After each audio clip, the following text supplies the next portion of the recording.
छठ पूजा के दिन जरूर सुने ये कथा, पूरी होगी हर मनोकामना। आस्था का महापर्व छठ बहुत जल्द आरंभ होने जा रहा है। छठ का पर्व कार्तिक माह के शुक्ल पक्ष की चतुर्थी तिथि पर नहाए खाए से शुरू होता है। पंचमी को खरना, षष्ठी को डूबते सूर्य को अर्घ्य और सप्तमी को उगते सूर्य को जल अर्पित कर व्रत संपन्न किया जाता है।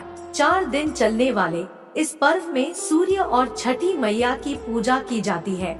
इस दिन रखा जाने वाला व्रत बेहद कठिन माना जाता है, क्योंकि इस व्रत को 36 घंटों तक कठिन नियमों का पालन करते हुए रखा जाता है। इस वर्ष छठ पर्व की पूजा 17 नवंबर 2023 से हो रही है, जिसका समापन 20 नवंबर को होगा। बिहार में यह पर्व विशेष तौर पर बहुत हर्षोल्लास के साथ मनाया जाता है।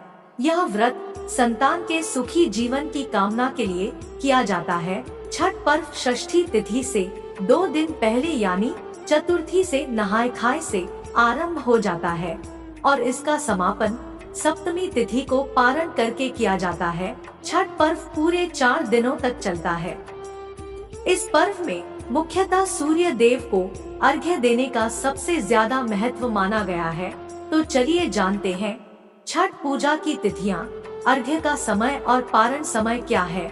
ये है छठ पर्व के नियम। छठ पूजा का पर्व नहाए खाए के साथ शुरू होता है।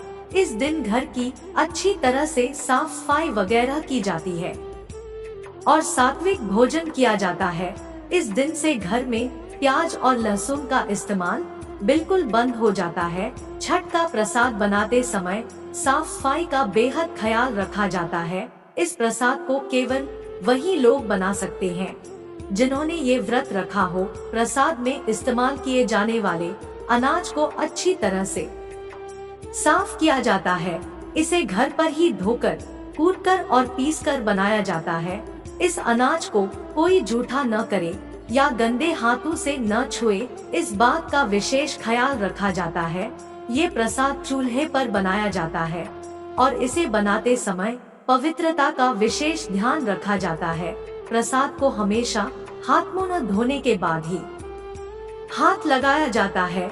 छठी मैया को चढ़ाई जाने वाली हर चीज अखंडित होनी चाहिए। ऐसे में पूजा में उन फल और फूल को भी इस्तेमाल नहीं किया जाता जिन्हें किसी पक्षी ने झूठा किया हो या किसी अन्य कारणवश वो थोड़े भी कट गए हो। पूजा के दौरान पहनी जाने वाली साड़ी भी अखंडित होनी जरूरी है, यानी उस पर सुई वगैरह से फॉल आदि न लगाई गई हो, कहीं से कटीफटी न हो। एकदम कोरी और नई साड़ी ही इस पूजा में पहनी जाती है। पूजा के लिए बांस से बने सूप और टोकरी का इस्तेमाल किया जाता है। इसके अलावा नए सूप और थाल वगैरह इस्तेमाल किए जाते हैं। छठ का व्रत रखने वालों को चटाई बिछाकर जमीन पर सोने का नियम है। उनके लिए बिस्तर पर सोना वर्जित बताया गया है। प्रकृति से हुई उत्पत्ति। पौराणिक मान्यताओं के अनुसार जब ब्रह्मा जी ने सृष्टि की रचना प्रारंभ की तो उन्होंने अपने शरीर को 2 हिस्सों में विभाजित कर दिया। दायां भाग पुरुष और बायां भाग प्रकृति कहलाया। प्रकृति के छठे भाग से षष्ठी देवी की उत्पत्ति हुई। इन्हें देवसेना भी कहा जाता है। ब्रह्मा जी की मानस पुत्री छठी मैया को ब्रह्मा जी की मानस पुत्री माना जाता है। इसके साथ ही वह भगवान सूर्य की भी बहन है। हालांकि इनका नाम षष्ठी मैया है, जिन्हें आम बोलचाल की भाषा में लोग इन्हें छठी मैया ही कहते हैं। लोग छठ पर भगवान सूर्य के साथ इनकी पूजा भी करते हैं। छठ पूजा व्रत कथा। एक समय की बात है, एक राजा प्रियंवत थे जिनकी पत्नी का नाम मालिनी था। विवाह के काफी वर्ष बीतने के बाद भी उनको कोई संतान नहीं हुई। तब उन्होंने कश्यप ऋषि से इसका समाधान पूछा तो उन्होंने पुत्र प्राप्ति के लिए यज्ञ कराने का सुझाव दिया।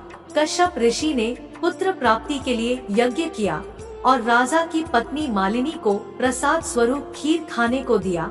उसके प्रभाव से रानी गर्भवती हो गई, जिससे राजा प्रियंवत बड़े खुश हुए।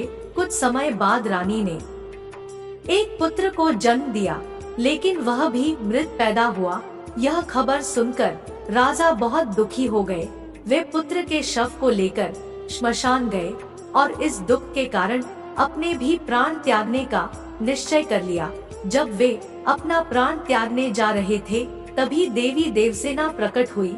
उन्होंने राजा प्रियव्रत से कहा कि उनका नाम षष्ठी है। हे राजन, तुम मेरी पूजा करो और दूसरों लोगों को भी मेरी पूजा करने को कहो। लोगों को इसके लिए प्रेरित करो।